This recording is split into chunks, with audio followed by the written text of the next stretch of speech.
విజయనగరం జిల్లా గజపతినగరం నియోజకవర్గం జామ మండలంలో ఒక గ్రామం శాసనాపల్లి. ఊరు చుట్టూ నీళ్లు ఉండడం ఈ ఊరు చేసుకున్న పాపం. ఈ ఊరి మీద నుండి వేరే ఊరికి పోవడానికి రోడ్డు మార్గం లేకపోవడం ఈ ఊరికి ఉన్న శాపం. ఎందుకంటే ఆ ఉన్న ఒక్క రోడ్డు మార్గం కూడా వర్షాకాలంలో నీరుతో నిండిపోతుంది. వర్షాకాలం వస్తే చాలు ఆ గంగమ్మ ఈ ఊరిని 4 వైపులా మూసేసి ఈ ప్రజల్ని ఎటు పోనివ్వకుండా చేస్తుంది.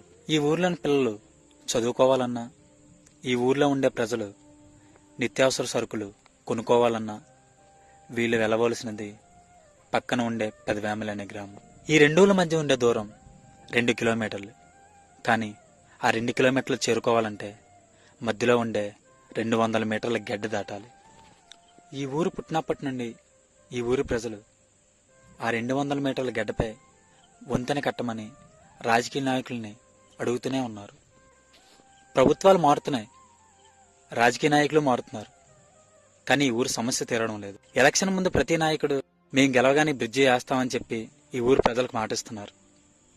ఎలక్షన్ అయిపోయిన మరుక్షణం ఎవరు ఈ ఊరిని పట్టించుకోవడం లేదు. ఈ సమస్యను గాలికి వదిలేస్తున్నారు. ప్రాణాలు అరచేతుల్లో పెట్టుకొని వాళ్ళ పిల్లల్ని భుజాల మీద కూర్చొని పెట్టుకొని ఇలా స్కూల్కి పంపిస్తున్నారు. ఇంతకు మించి నీరు వచ్చినట్లయితే ఆ పిల్లల చదువు ఇంటికి పరిమితం కావాల్సిందే.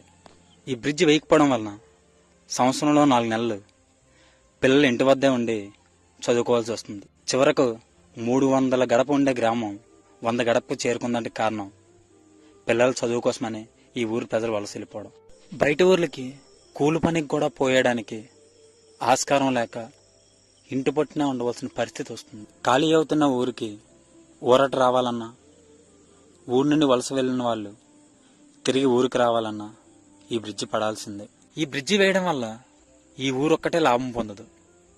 గజపతి నగరం నుండి గంటెడ మీదుగా ఎవరైనా సరే అనకాపల్లి వెళ్ళాలనుకుంటే ఇదైతేనే తక్కువ దూరం. మా ఊరి సమస్యను రాజకీయ నాయకుల వరకు చేరేలా